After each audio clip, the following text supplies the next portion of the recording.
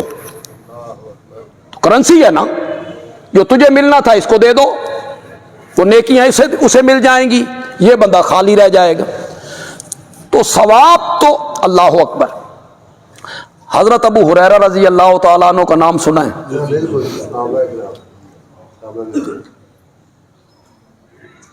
سب سے زیادہ میرے نبی کی حدیث ہے وہی روایت کرے. صفہ کا بڑا طالب علم ہے, وہ بھوک کی وجہ سے بے ہوش ہو جاتے, غربت, باہر نہیں نکلتے کہ میں کاروبار کے لیے باہر نکلوں گا, پیچھے آمنہ کا لال کوئی موتی رولنے نہ شروع کر دے, رہ نہ جائے.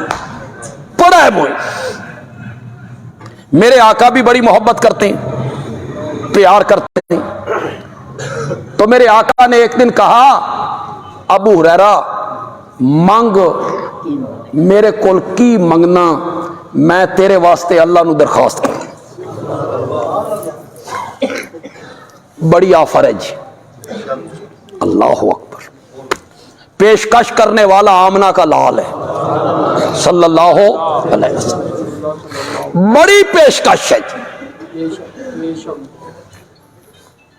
اس درویش بندے نے مانگا بھی تو کیا مانگا, کہتا ہے اوصنی یا رسول اللہ، میں نے کوئی نصیحت کر دے۔ بہت کچھ مانگ سکتے تھے، کہتے ہیں اوصنی یا رسول اللہ، مجھے کوئی نصیحت کر دیں۔ اس کے جواب میں میرے نبی نے کہا تعلم القرآن وعلمہ الناس۔ ساری زندگی قرآن کی تعلیم حاصل کرتا رہے اور ساری زندگی لوگوں کو قرآن پڑھاتا رہے۔ یہ میرے نبی نے اسے وصیت کی، نصیحت کی۔ تعلم القرآن وعلم الناس، قرآن کی تعلیم حاصل کر۔ یہ سیکھنے سے آتا ہے۔ بعض صحابہ نے سورت بقرہ 8 سال میں پڑھی ہے، جی سیکھتے تھے۔ یہ صرف تلاوت کے لیے نہیں ہے، یہ کتاب ہدایت ہے۔ قرآن پڑھتا رہے اور ساری زندگی قرآن پڑھاتا رہے۔ آگے سناؤں آپ کو؟ وہ کوئی چپ کر گیا، چپ تینج کر گیا، میں چندہ منگل لگا ہوں۔ چندہ تو چندہ آج نہیں مانگ رہا ہوں، بندہ مانگ رہا ہوں۔ تیار ہوں، میرے مقتدی تیار ہوں قرآن پڑھنے کے لیے۔ وقت نکالیں، سارا وقت نہیں نکال سکتے، کچھ نکالیں، کچھ گھنٹوں کے لیے آئیں۔ اس حدیث کو ذرا سنیں۔ ابو ہریرہ ساری زندگی قرآن پڑھتا رہے، ساری زندگی قرآن پڑھاتا رہے۔ اگر اس حالت میں تیری موت واقع ہو گئی تو تیری موت کے دن سے لے کر قیامت کی صبح تک روزانہ 70,000 فرشتے تیری قبر پر رب کی رحمت اور مغفرت کو لے کر اترتے رہیں گے۔ اللہ ہمارے نصیب میں کر دے کہ ساری زندگی ہم قرآن پڑھاتے رہیں اور ساری زندگی ہم قرآن پڑھتے رہیں۔ یہ جو ہم تفسیروں کا مطالعہ کرتے ہیں، عربی کی تفسیریں ہیں، اردو کی تفسیریں ہیں، مفسرین ہیں، ان میں لکھنے والے دیوبندی بھی ہیں، اہل حدیث بھی ہیں، بریلوی بھی ہیں، مختلف علماء کی تفسیریں ہیں۔ تو یہ بھی تو علم حاصل کرنا ہے، جو ہم دن میں پڑھتے ہیں، رات کو پڑھتے ہیں، مطالعہ کرتے ہیں، تو یہ علم حاصل کرنا ہے۔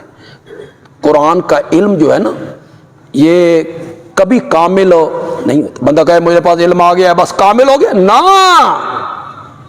بالکل نہیں۔ اس کے معاملے میں بندہ ہمیشہ طالب علم رہتا ہے، کبھی عالم نہیں بنتا۔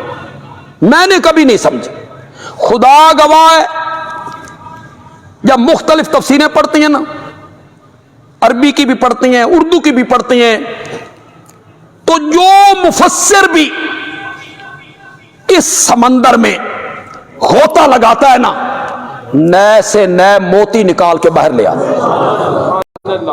یہ چیز ہی ایسی، کوئی چیز آپ کو کسی مفسر کے پاس ملے گی، کوئی چیز آپ کو کسی مفسر کے پاس ملے گی، کوئی کسی عالم کے پاس ملے گی، کوئی کسی عالم کے پاس ملے گی۔